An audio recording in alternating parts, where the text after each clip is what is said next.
I'm 75 now, and I can't remember anybody except the Queen being there. Et si je vous disais qu'en ce moment même, la monarchie britannique traverse sa crise la plus explosive depuis plus de 400 ans? Une crise si dévastatrice qu'elle pourrait remodeler la couronne à jamais? Un bouleversement totalement imprévu, mais que tous pressentaient. Le roi Charles III a annoncé en privé son intention de divorcer de la reine Camilla. Oui, vous avez bien entendu, le divorce. Le monarque régnant et la reine consort, le couple qui a traversé des décennies de scandales, d'indignation publique et le lourd héritage de Diana, sont séparés. Mais il ne s'agit pas seulement d'un mariage qui s'effondre, il s'agit de trahison, de communication secrète, de manipulation calculée et d'un complot choquant visant à réécrire l'histoire de la monarchie, y compris l'héritage de la princesse Diana. Pour la première fois dans l'histoire moderne, un roi en exercice s'apprête à rompre le lien le plus intime de la couronne. Qu'est-ce qui a déclenché cette décision sans précédent?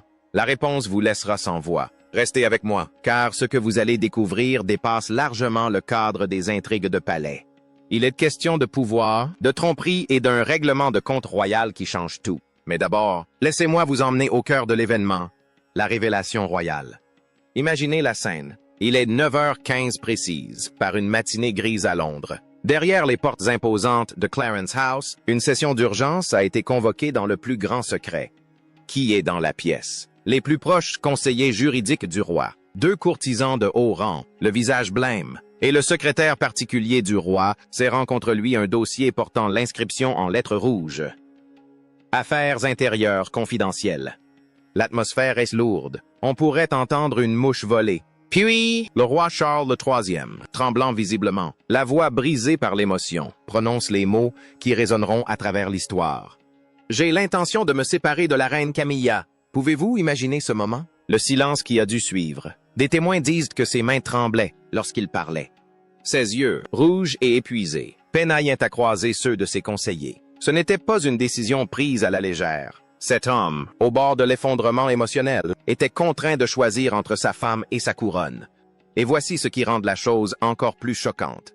Seules quelques personnes triées sur le volet avaient été informées au préalable. Le prince William, la princesse Anne, le Lord Chamberlain, voilà. Aucune déclaration officielle, aucun point de presse, juste une explosion contrôlée à huis clos derrière les murs du palais.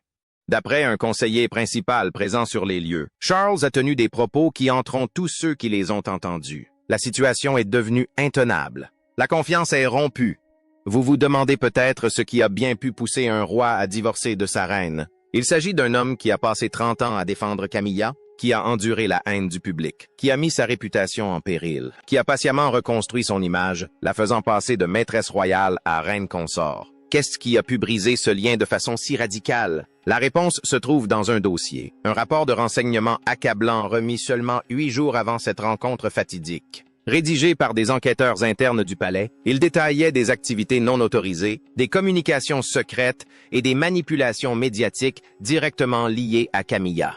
Il ne s'agissait pas d'une simple indiscrétion. Comme le murmurait un initié, c'était de la manipulation dissimulée sous une stratégie. Et lorsque Charles lut ce rapport, lorsqu'il découvrit les preuves de ce que sa propre femme avait fait dans son dos, quelque chose se brisa en lui. Il s'agit du premier divorce royal d'un souverain en exercice depuis plus de 400 ans. Imaginez un peu, depuis le règne d'Henri VIII, aucun monarque régnant n'avait franchi le pas, et nous savons tous comment cela s'est terminé. La monarchie a déjà traversé des crises. L'abdication d'Édouard, 8 en 1936. La séparation catastrophique de Charles et Diana en 1996. Mais cette fois-ci, c'est différent.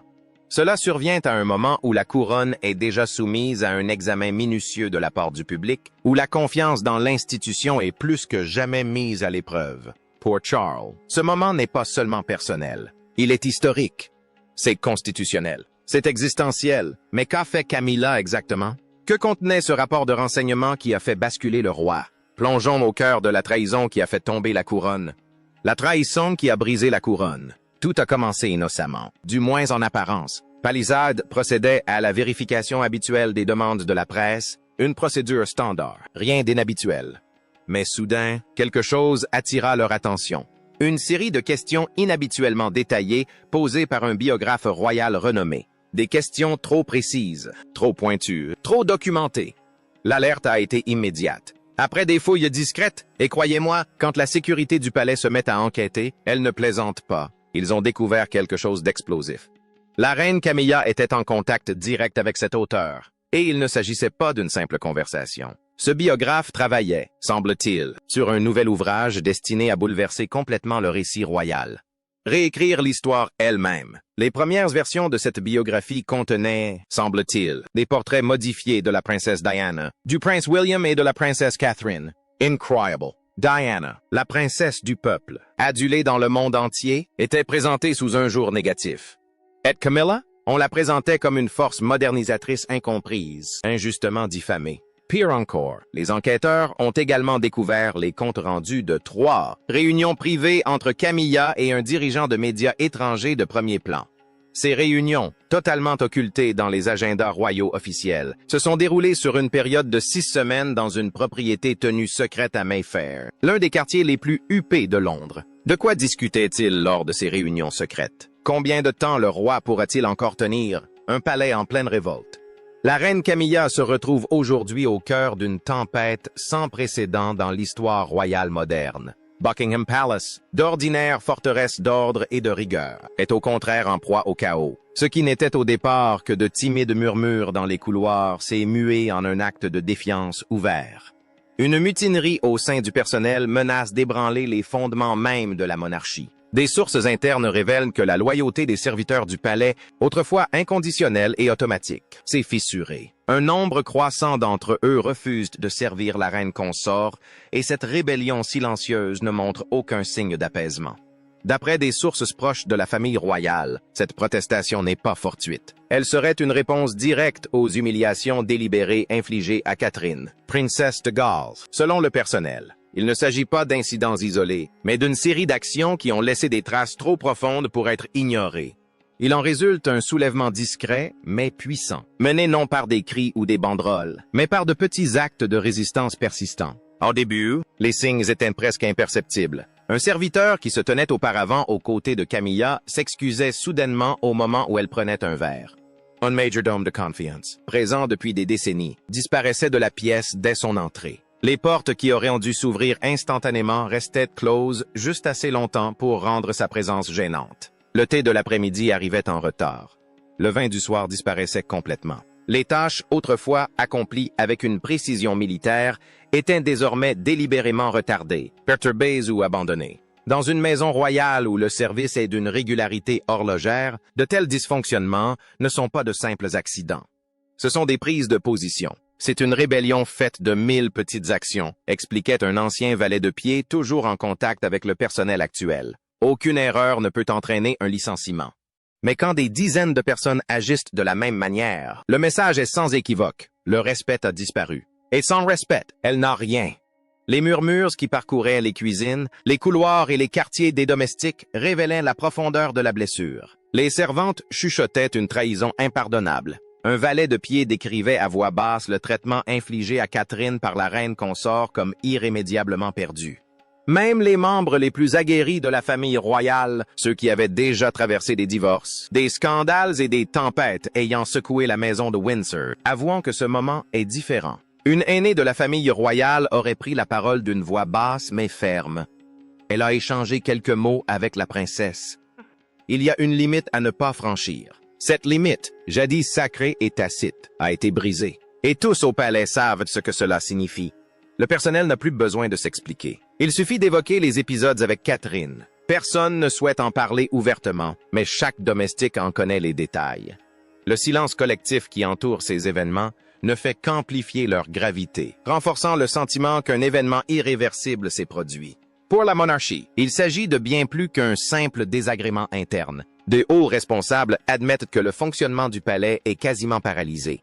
L'atmosphère est devenue toxique et la famille royale fait face à sa plus grave crise interne depuis une génération. Comment un simple acte d'humiliation a-t-il pu déclencher des rumeurs d'effondrement, mettant en péril la survie même de la monarchie? À suivre, c'est passionnant. Chacun ici a fait sa part et je suis sûr que, dans 10 ou 20 ans, qui sait, nous verrons peut-être la fin de tout cela, le poids des paroles d'un fils. Lorsque le prince William s'est présenté devant les caméras, sa voix était assurée, mais le monde entier pouvait ressentir le poids qui pesait sur elle. Chaque mot semblait porter tout le poids de la couronne, de la famille et de la nation, qui observait depuis les quatre coins du monde. « L'état de mon père est stable, dit-il doucement, mais sa maladie est incurable. Nous chérissons le temps qu'il nous reste à passer ensemble. » Le silence qui suivit était plus lourd que le tonnerre. Ce n'était pas seulement la confirmation d'une rumeur. C'était de la reconnaissance d'une vérité trop douloureuse pour être dissimulée.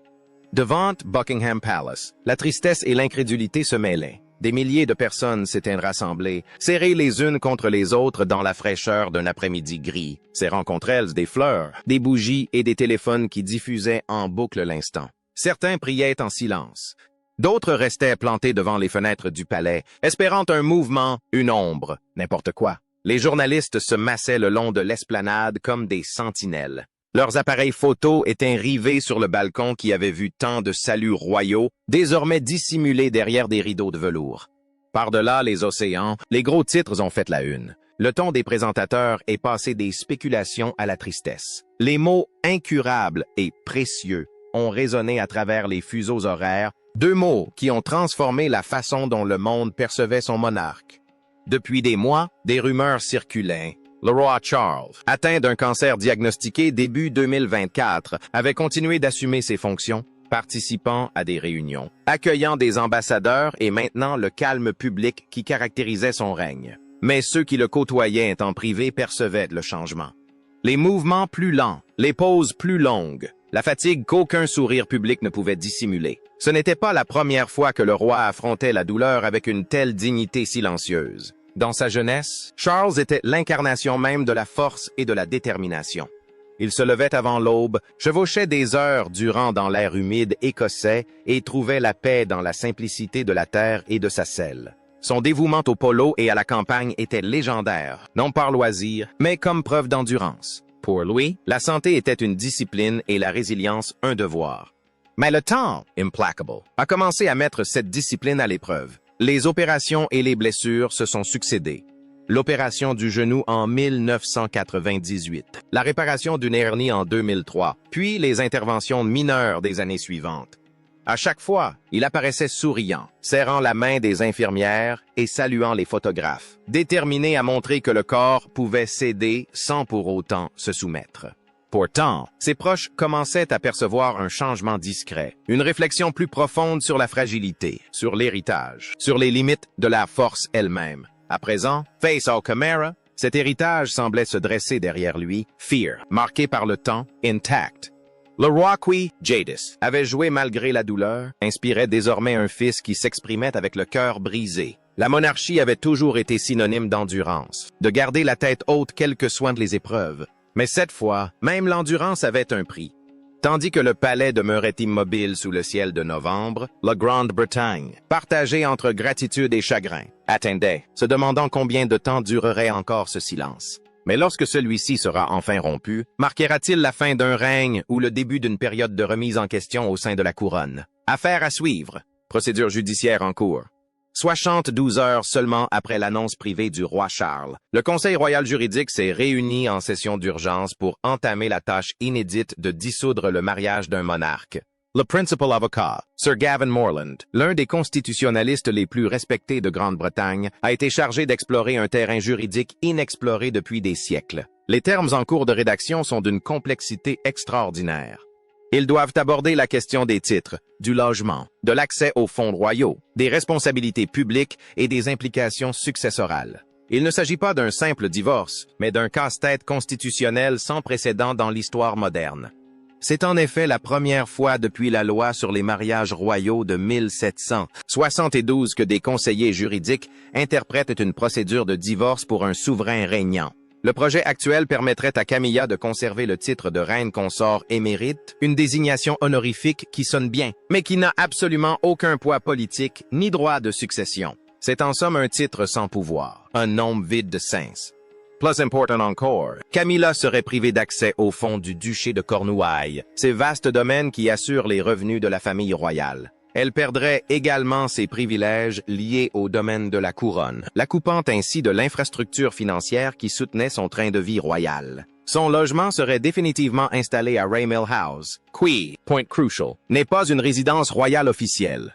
Elle y vivrait comme une simple citoyenne, et non comme une membre de la famille royale. Surtout, le financement des déplacements et le soutien du personnel actuellement assuré par la dotation souveraine cesseraient dans les 90 jours suivant la séparation définitive. Concrètement, Camilla est progressivement privée de tous les avantages matériels liés à son statut de reine consort. Mais une autre clause est en cours de rédaction, témoignant de la profonde méfiance qui règne désormais dans cette situation. Les juristes du palais élaborent une clause de confidentialité stricte qui interdirait à Camilla de publier ou de contribuer à des livres, articles, films ou projets médiatiques faisant référence à la famille royale sans autorisation préalable explicite. Les sanctions financières en cas de violation, jusqu'à 5 millions de livres sterling.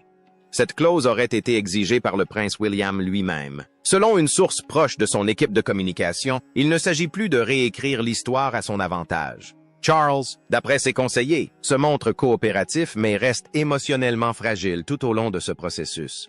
Il a assisté aux réunions d'information juridique, mais son attention reste partagée entre son devoir et son profond désarroi. Il a formulé une demande précise, que toutes les procédures soient conclues avant le début de la saison des visites royales en mars. Il souhaite que cette affaire soit résolue, définitivement close, et que l'on puisse tourner la page afin que la monarchie puisse redorer son image publique sans être constamment perturbée par un scandale personnel. Il ne s'agit pas simplement d'un dénouement juridique, a fait remarquer une source bien informée. C'est le dernier chapitre d'une histoire qui a débuté dans l'ombre il y a plus de 50 ans. Mais tandis que les avocats préparaient les documents dans un silence studieux, le monde extérieur réagissait avec véhémence.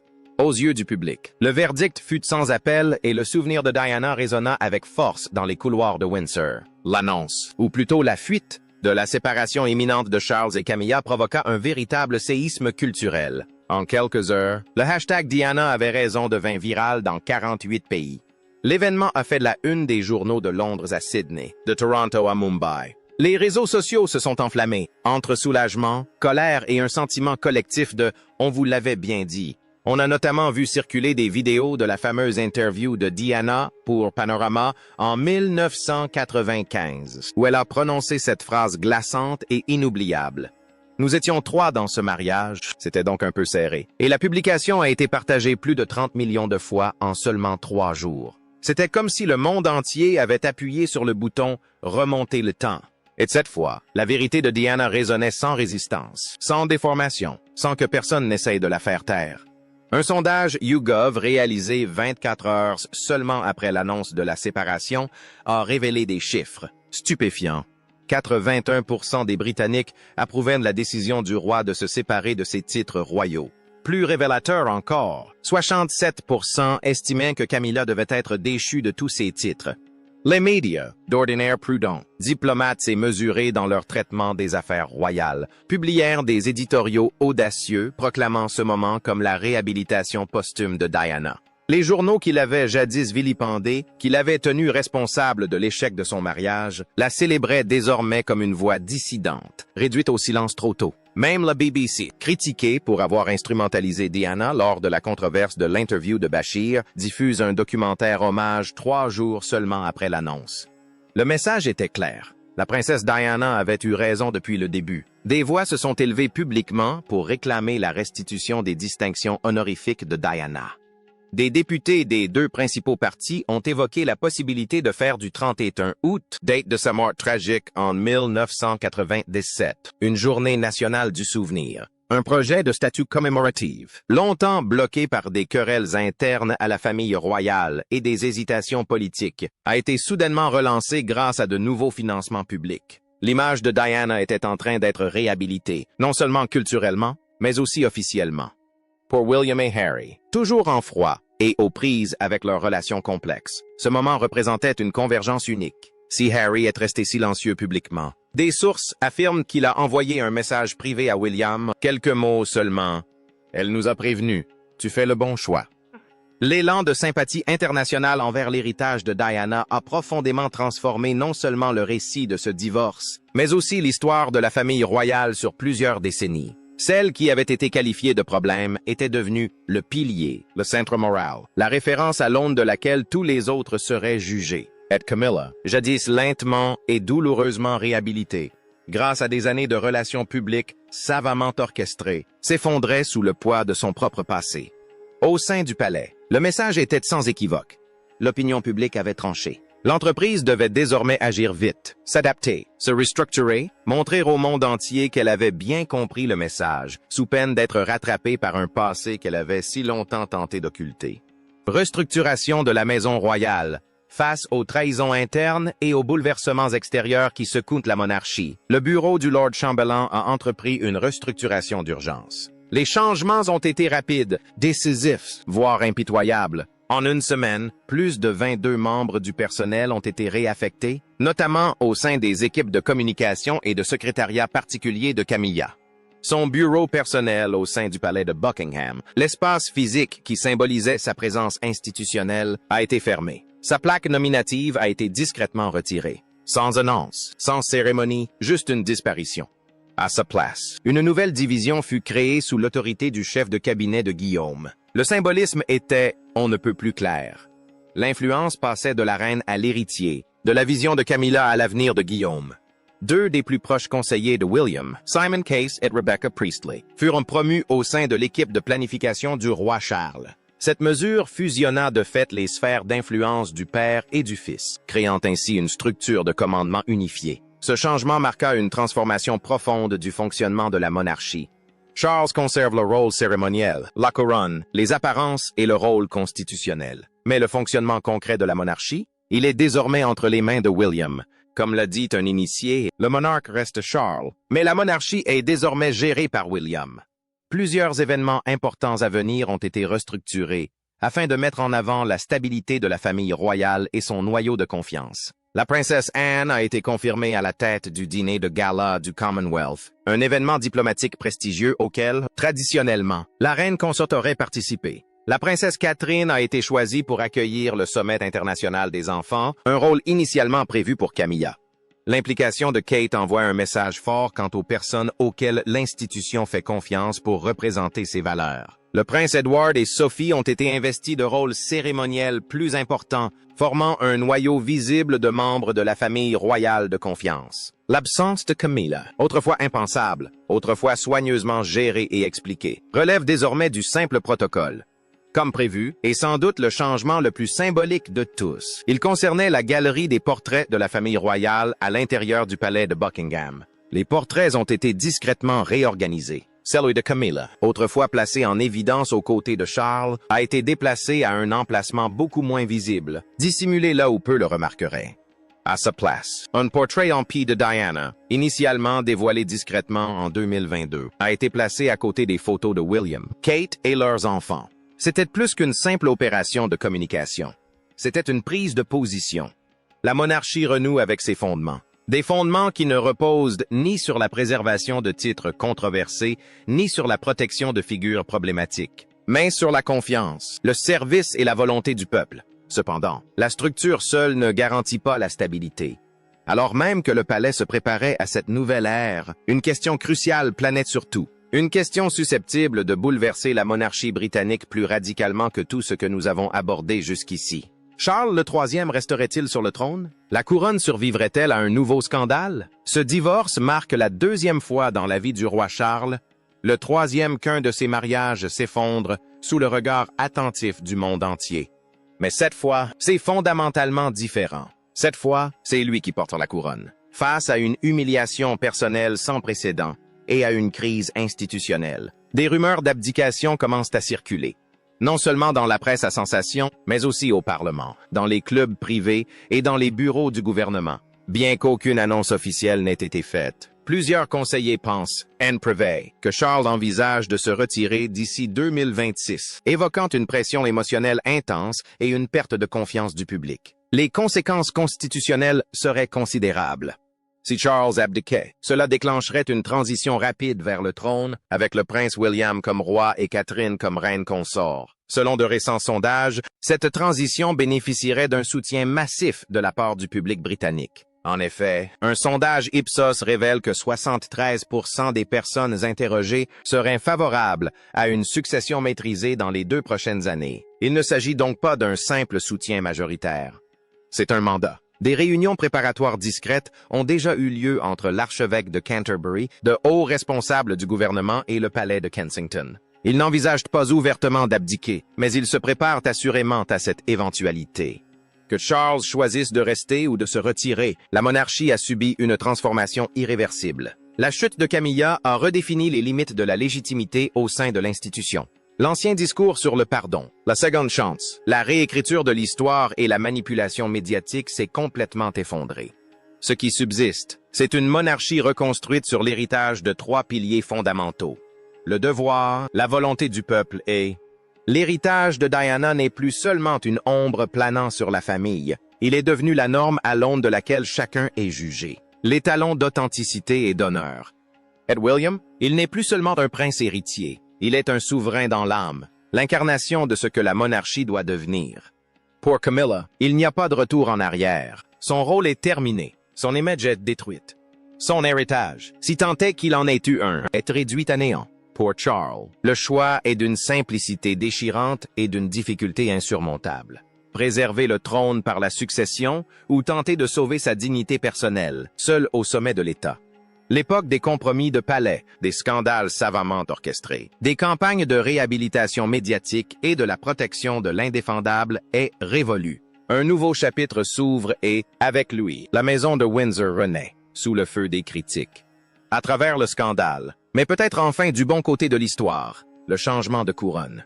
Ce matin londonien s'annonçait tout à fait ordinaire, comme on en trouve souvent dans la ville. Une brume fraîche flottait dans l'air. Le ciel arborait sa teinte gris argenté habituelle, et le bourdonnement de la vie quotidienne entourait Buckingham Palace.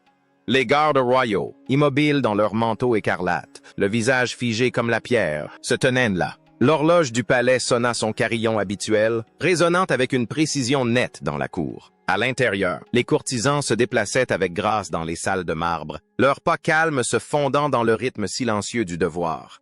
En apparence, c'était une matinée royale comme les autres, mais à 9h47 précises, tout a basculé. Ce fut d'abord un murmure, un léger souffle qui se glissa dans les couloirs du palais comme un courant d'air.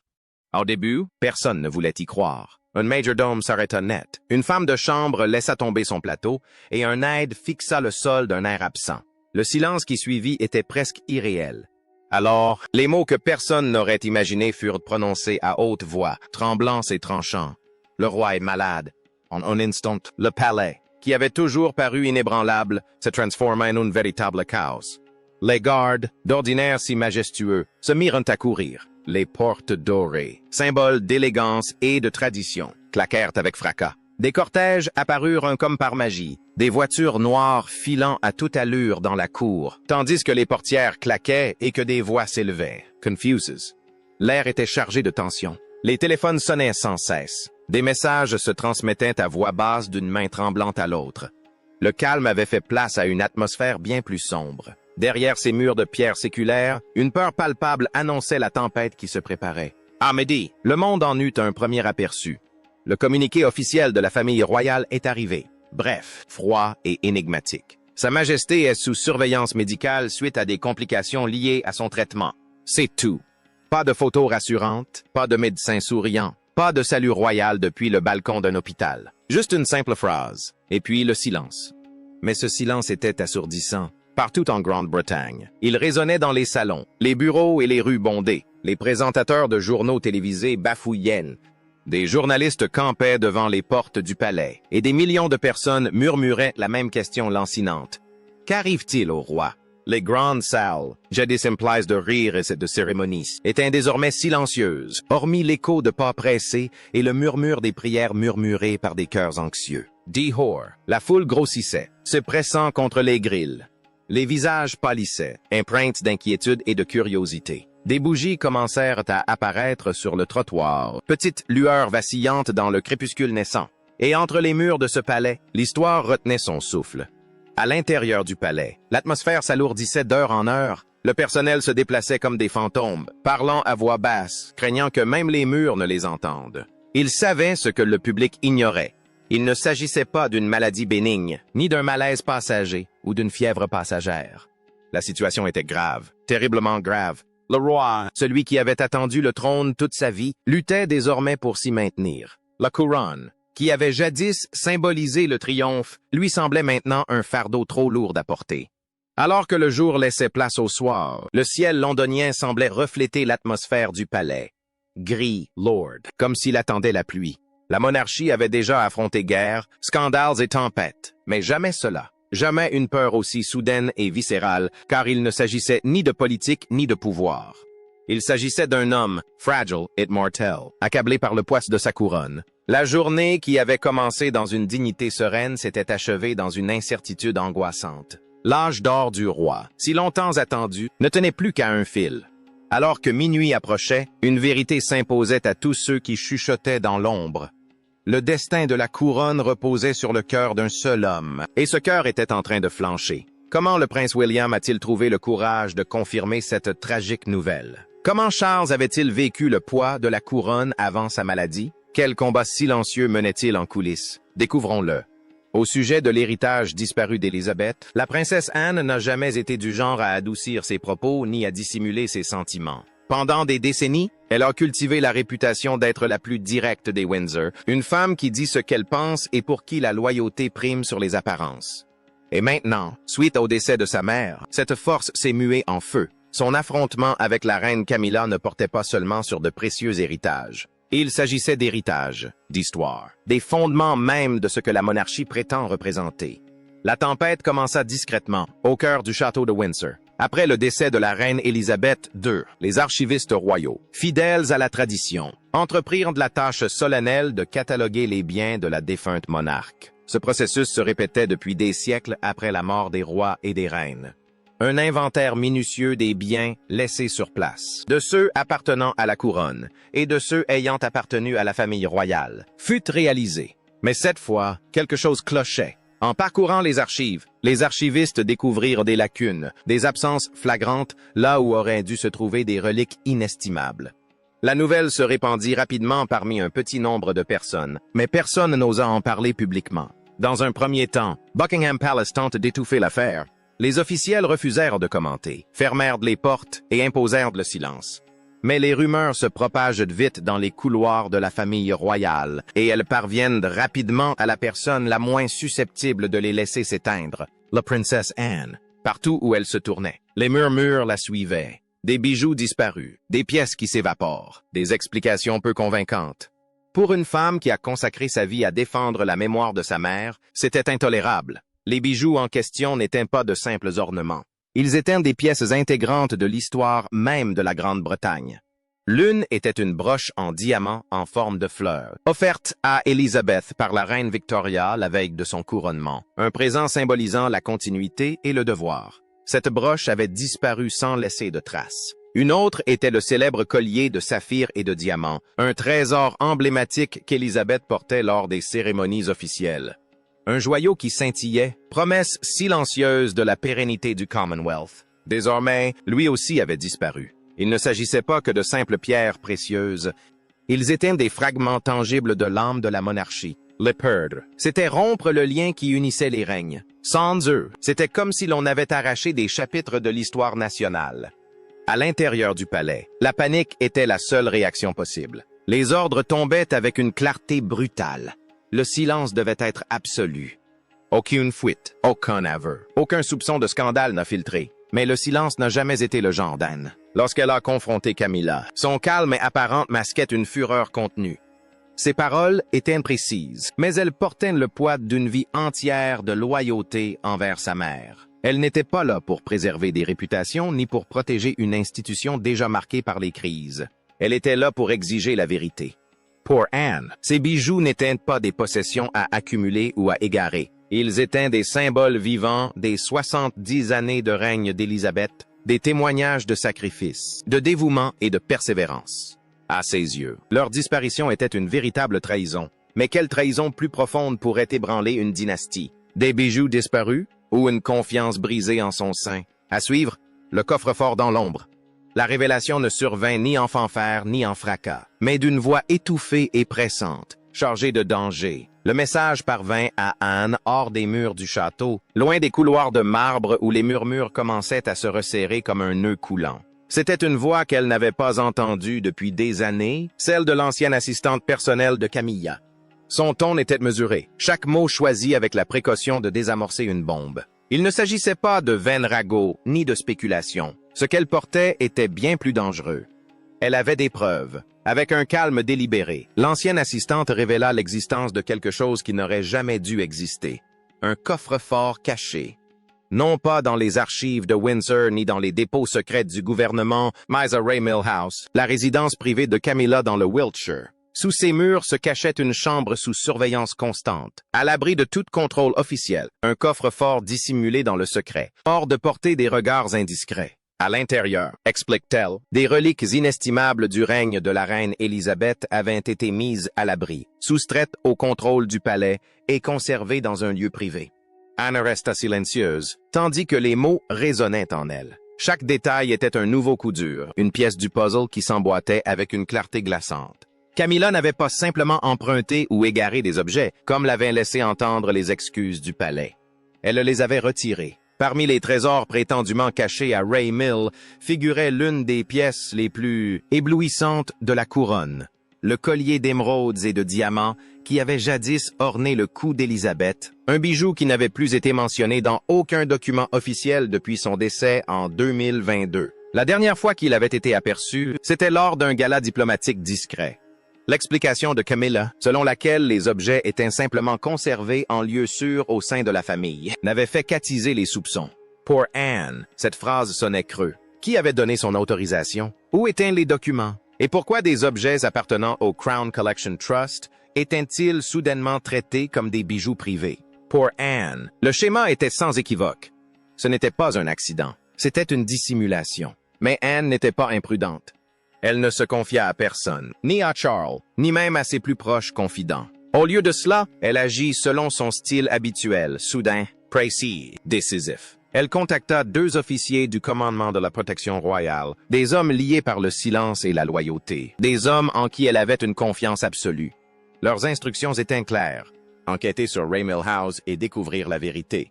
Ce qu'ils ont découvert a dissipé tous leurs doutes. Caché sous des couches d'accès restreints, le coffre-fort était bien réel. Les archives avaient été effacées. Les traces numériques effacées. Les registres papier détruits. Comme si l'histoire avait été délibérément effacée. Mais les agents de protection travaillaient discrètement, photographiant et répertoriant chaque découverte. Et les preuves étaient accablantes. Des dizaines d'objets directement liés à Élisabeth avaient été déplacés. Chacun avait été réétiqueté avec de fausses étiquettes familiales, les dissimulant ainsi au système officiel chargé de la protection de la collection royale. C'était de la tromperie à l'état pur, délibéré, calculé, indéniable. Anne sut alors que la limite avait été franchie. Il ne s'agissait pas d'une erreur administrative. Il ne s'agissait pas d'une confusion. C'était un vol, dissimulé dans le secret et protégé par le pouvoir. Des rumeurs ont ensuite circulé selon lesquelles Anne aurait confronté Camilla avec la fureur des dernières volontés de sa mère, lui rappelant les instructions laissées par Elizabeth, celles-là même que Camilla aurait cachées après 2022.